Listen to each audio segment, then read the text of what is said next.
Good morning, welcome to Planet Mojo. Kind of an overcast day today, but not too bad out. Today, I'm going to show the Crockers how to use a Timberjack.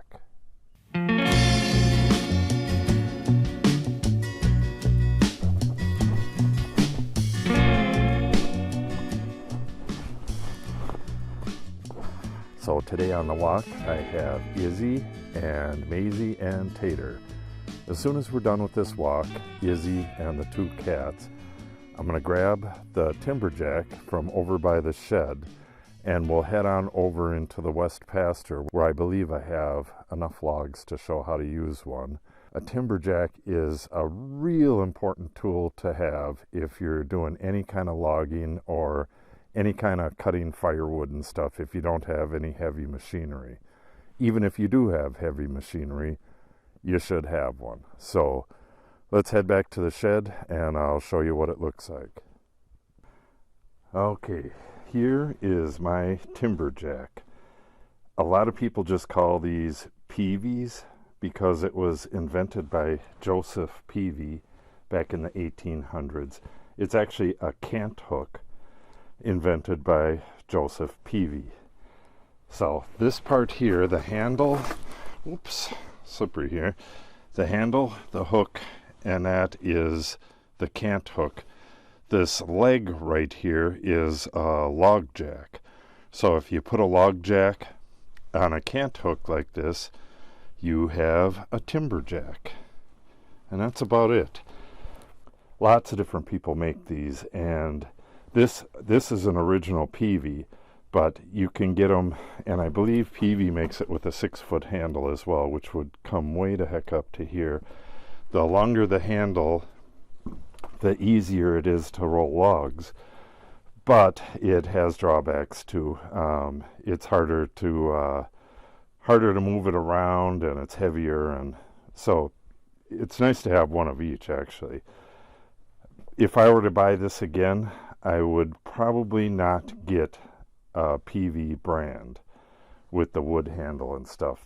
There's a lot of manufacturers of this, and I think Woodchuck probably makes the best. And they also have ones with retractable points that come out of the end, and all that stuff is for different things. Like if you're grabbing a log from the end to get it unstuck from the snow, this would work fine for that. But if you're you want to punch the point into the ground to rip it out of the snow. A lot of the stuff is to get it unstuck from the snow. But then they use them for rolling logs in sawmills. You probably can't go to a single sawmill where they're not using cant hooks. And those don't have the point on them. They just, for the most part, they're just the hook and arm. And they would have a short arm like this. The long arms are for using out in the field where you got logs stuck to the ground, frozen to the ground, or embedded in the ground, or whatever. When they're in the Timberjack configuration like this with the leg on it, it's for grabbing the log and then rolling it up so that you can cut off your chunks without cutting into the ground. Every time you cut into the ground, if you have your log laying flat on the ground and you dice it up, by the time you're done with one log, you've dulled up your chain big time if you're hitting the ground every time.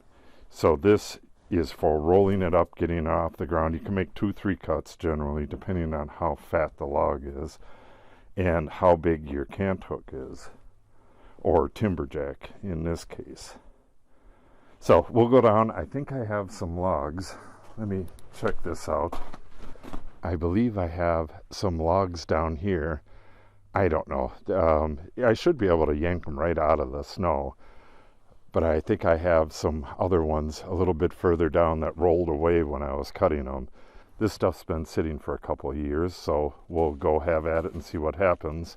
But much of the handling of logs is made much easier if you have a cant hook and or Timberjack.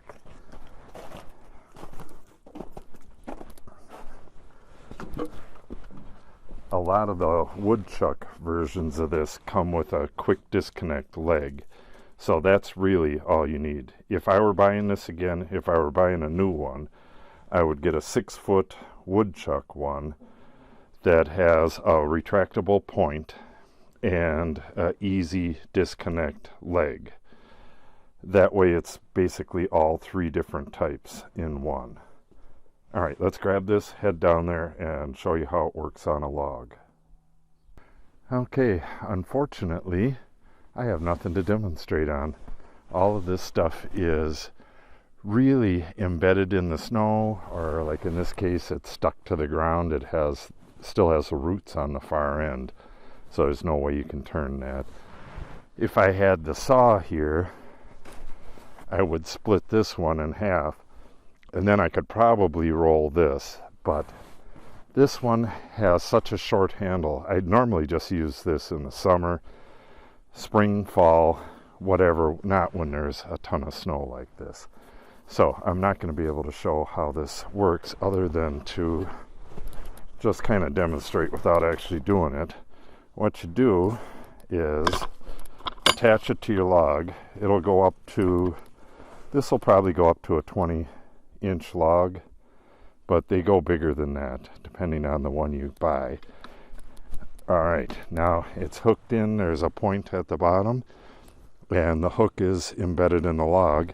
Then you just push down on the handle, and the log rolls up, and then you just start dicing off the end. You release it, move down, do the same thing. First, you would limit, though. You would get rid of all the top limbs, and the stuff that's hanging off the ground, you can just cut that.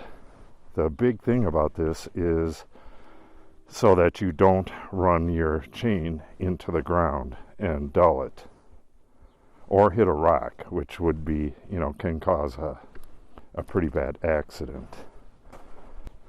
In sawmills, they use not a Timberjack like this, they use just a Cant Hook, and then they have ramps on both sides, and they like roll the log and walk up the ramp until it goes onto the table.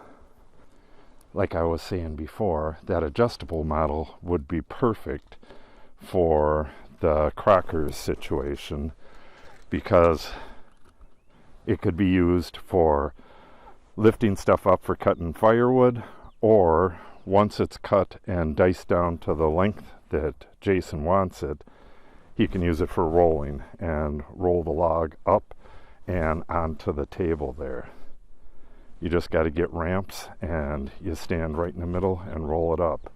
There's videos of Amish doing it, and I'll link to a channel above of a guy who made his own sawmill, and he's sawing all this timber to make a timber frame. You can also see him making the timber frame. He uses a Cant Hook and all the other stuff like that, so you can kind of see how to use it on there. So that is about it. I generally use it like this, and then you would push down, and this whole thing would rise up, and then it sits on top of that. This goes all the way to the ground, and the log just rests on there, and then you dice. In my case, I cut it at 23-inch chunks because that's what fits in our stove. Yeah, I really recommend it. Don't break your back muscling these full logs around. Get a Cant Hook and use leverage to do the work for you, and you'll save your back for when you're older. Okay, that's going to wrap it up. If you like the video, make sure you give it a thumbs up. And if you're not subscribed yet, make sure you subscribe. And if you have any questions or comments, make sure you put them in the comment section below. Thanks for watching, and have a great day.